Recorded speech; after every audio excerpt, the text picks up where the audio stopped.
Well, good morning, everybody. Welcome back, Hocking of Leap. And Matt, I'm so interested to hear what you have to say. So please tell us in your own words about what you do and about yourself and how long you've been doing it for. Yeah, thank you. Thank you, Charles. Well, great to be here. So, yeah, as you said, my name's Matt Hocking. For nearly 20 years now, I've been running a design agency called Leap, based in Cornwall, but we work local to global, creating creative change for clients that also want to create change in the world. And that can be from a low carbon website to a brand to a brochure. Team of 12 of us based in Truro, Mm. from all different levels of skill sets. And yeah, our role really is to take what normal creativity is and then put it back out in a sort of people and planet centric way, if that makes sense. Yes, it does. And how long you been doing it for? So we founded Leap in October 2004. So October 2024, we're 2 decades old. I guess we're ahead of the curve on how people perceive purpose-led businesses. Before that, I used to be head of graphics at Eden, and it was a kind of like a change point for me where I realized that I could be in service of the planet, kind of what I call making a living, making a difference. Yes. Yes. Oh, that's wonderful. And, to 20 years in business there. I mean, that is just, phenomenal. That's so great. I'm glad to hear that. And obviously in those 20 years, we have seen how the world's changed and how the world's evolved. Okay. In Yep. so many ways, in so many impactful ways. And one of the areas we recognize, is COVID, when that took Yep. place and how that impacted not only co-op, the world itself and business, change the landscape as well. Yep. So, Yep. how did COVID-19 impact you, and what decisions or actions did you take to overcome those challenges? It's a really good question. And actually, it seems such a distant time, yet it's still those actions and what occurred all ride with us still as, this changing landscape of business. So, like every business at that time, I remember just before that, I was in Bristol doing a series of meetings with a lot of businesses. It was literally 2 days later, we were in lockdown kind of thing. And I remember, like many businesses, just going, oh my God, what happens here? What happens with business? What happens with work? And the one thing I'd say, I'm a joyful, Leaf is a joyful member of the global B Corporation movement and community. The first thing we did is actually we got together with a couple of our friends online and just said, what are we going to do? Everyone, how are we going to retain our team and things like that? Something brilliant happened at that point. One, we went into a really great partnership with another Cornwall-based and London-based business called Don't Cry Wolf, who I'm really good friends with. I sit on their board anyway. Mhm. And actually, for us, we told the team what would happen. I said, as a founder, I would be the first to take any financial hit. So don't worry about their jobs and their roles. So it's more about keeping our ship steady for the team. And then a brilliant thing happened for me is our creative director, Nathan Lance. He rang me up and said, Matt, I've done the sums and things. I think I could take a 40% pay cut. And I was like, look, we're not asking you to do any of that. I mean, amazing when your team actually come to you with ideas and solutions of that level. But what we found, we actually had an abundance of work in lockdown. So Okay. our main area was we ended up doing a global campaign for our digital online bank with our partners Don't Cry Wolf. So a huge amount of work, more work than we would normally do actually. And it was all around well-being and looking after our team and putting in measures for self-care and making sure that the stresses that the environment and the world were playing down in this kind of unknown new landscape, they were looked after in the best possible way. So sending them care packages, which I Wow. took personal responsibility for, making sure there was regular check-ins. We brought in apps and counseling if they needed it and stuff like that. So everything was on demand to protect them as best we could. Wow. Wow. Well, this seems like this whole I guess this the impact of COVID there, you have some great learnings that Yeah. came out for you there. And I asked you a question, what has been your biggest learning for yourself as a business owner?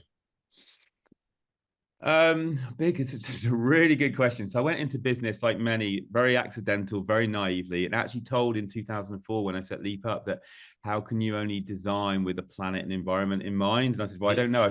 I've never run a business. So this is all new, and that's just the way my values felt. Same as like you don't know what it's like to have children until you have children, you Yep. know, and what it is to look after them. And actually, I consider my business my third child. So my biggest learnings are is kind of like, don't feel you're alone in that space. Okay. Reach out to your peers and other businesses and actually talk to them about how business happens. And I mean, I'm a hyper transparent person. I'm willing to share anything to so people understand the good and bad of business. And I think that's the thing. Although I'm very much open to others learning from myself the good and bad, it took me a while to reach out. And actually, again, I found it with the B Corp community, with such a sharing, what I call the sharing economy. So yeah, it's just like, if you're unsure about something, reach out to someone that's been in the industry maybe longer than you and just go, how did you do that? You know, how does it Yeah. work? And I was very lucky that other design agencies shared how they worked on their finances, on their billings and things. So that unknown landscape for me of what it is, you know, when you're a sole entrepreneur, running all the things, trying to be the accountant, the designer, the marketeer, is actually you don't have to do it all, and just find those right people to sort of bring in and support, either external or internal. So that's the biggest learnings. Don't feel alone. Reach out Yeah. and share time with others. Be in a network. Be in a community. Come on, come on. And that's what it's all about, is being a community and be able to lean and glean off each other. And like I said, and to learn from one another as well. Yeah, yeah, Because we know that as a business leader, you know, any sector there, you know, you're gonna have your challenges, you yeah, know. You're yeah. always gonna have your challenges there. And it's great that you're able to learn off each other, you know, to get to those. So for you, what's been some of your greatest challenges there for you as a business owner, I mean, currently, and how you're, you know, how do you get over it? How do you overcome these challenges? Well, I'd say one of the biggest challenges is me myself, Charles. All Um, right. I'm a very I'm a very driven to do work that is in service to the planet. So, you know, creativity that is low impact to the planet, but it's high impact to those we work with. However, that means I've got quite a lot of heart space, as I call it. So I kind of, somebody's got a great business idea that comes to me, and I think, well, that's going to benefit the world. The money side of things doesn't necessarily factor in so much to me. Oh, okay. So I've actually had to, I'm actually not very good at the money side on Excel spreadsheets. So having, again, bringing in the right people. So I would probably give the whole business away for free if I didn't have a team to support. And actually, you know, everybody has a share, profit share in the business. Everyone is taught about self leadership from day one of being in Leap. So really, those weaknesses that I have, where I've got very high level of care and helpfulness. If I didn't call the business Leap, I was thinking of calling it Helpful Design. Yeah. So, and we have a giving budget as well. So it's not so much biggest challenges. It is constant work on myself is a challenge. And again, bringing in the right people that can do the things that I can't do. And it's just being that very self-aware. But, you know, one of the things I'm very proud of in the business, we have a giving budget. So 5% of our turnover every year since day one, we've given to help social and environmental causes have better impact in the world through creative hours. So that's, you know, that's about 500,000 of giving over the last 20 years. Wow, wow, Yeah. wow. And you know, the whole thing about giving is so wonderful when you do it sacrificially as well. Yeah. And it's like, and you know, you're not looking to get a return back from that, but somehow that does come back to you, you know? And Yeah. Yeah. yeah, Yeah. yeah. And it's not always monetary, it could be like your time, you know, and so that is so impactful. I'm just inspired by yourself, you know, and just having a chat with yourself. And I want to know what's inspiring you today. I guess what inspires me is other people making change and doing good in the world against really high levels of adversity, whether that's economic, social, class, diversity, all different things. You know, I'm very lucky. I always say with design, we're like a nexus, a bridging point between society, industry, and environment, the planet. And so I feel really privileged to be in that space as a creative. I mean, all humans are creative, but some of us have, you know, actually that's our business. Yeah. So yeah, it's really around that, Charles. And I find every day fascinating. I work too long hours. I mean, this week, Monday, it was a 17-hour day just because of the nature of things. Okay. Luckily, I've got high energy. So, my partner at times will go, Matt, she runs a B Corp comms agency in Cornwall as well. So she works in a busy space as well in Truro. Uh, Okay. But yeah, I think, you know, for me, I get inspired just by the people that I'm lucky enough to be around, and the sort of love for change and possibilities, and again, interdependence, working together. Yes, yes, yes. That's so good. That's good. And I was gonna say, if you had to, let's say, if you had to start all over again, I mean, that 20 years. Okay, let's go back. Yep. If you had to start all over again, yeah, from day one, what would you do differently? I think I'd actually go, brilliant, brilliant question, Charles. And what would I do differently? I think is really, I think, yeah, I have a co-founder. I'm a sole founder, and I think needing somebody at the same level that I can bounce Yes, ideas that will challenge and support, and not necessarily make the path easier, but the path better, because they are going, actually, why are you doing this?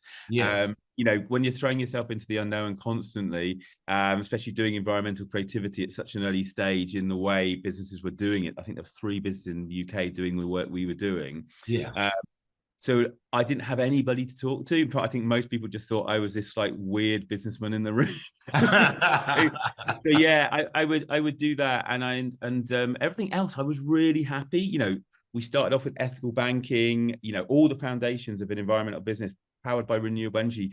I was really proud that I did that on day one of the business, and I didn't really see any barriers. People would go, "Oh, is that more expensive?" We go, "Well, actually, I think the commitment to the planet, which provides for us its natural capital, I felt it Yeah. was like a 12% extra." Sorry, this isn't quite the question, answering the question you said, but Oh, that's okay. It's okay. it was that extra 12% of investment in planet-centric renewable energy and things like that to power our computers, the right papers and things went really well. So, but I think, yeah, I would love to have earlier on found somebody or started with somebody, so it wasn't Yes. just me in my bedroom kind of going Yeah. Okay. Okay. 2 years in the bedroom, and maybe bringing in something like a council wisdom, or an advisory board of some form that was kind of like other business people that maybe sold entrepreneurs. So that's probably how I would have jumped at it beforehand. So Yeah. yeah.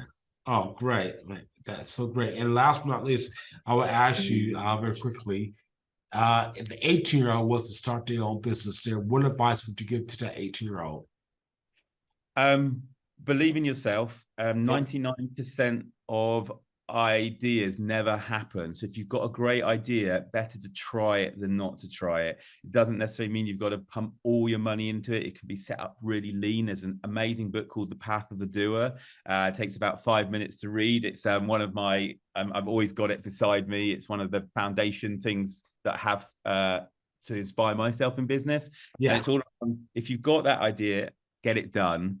It doesn't matter if it doesn't work. The thing is, you've taken it from your brain into life, and you've given it a try, and you learn from it. So just keep trying those fantastic ideas that you have, and surround yourself with brilliant people that support the things you believe in.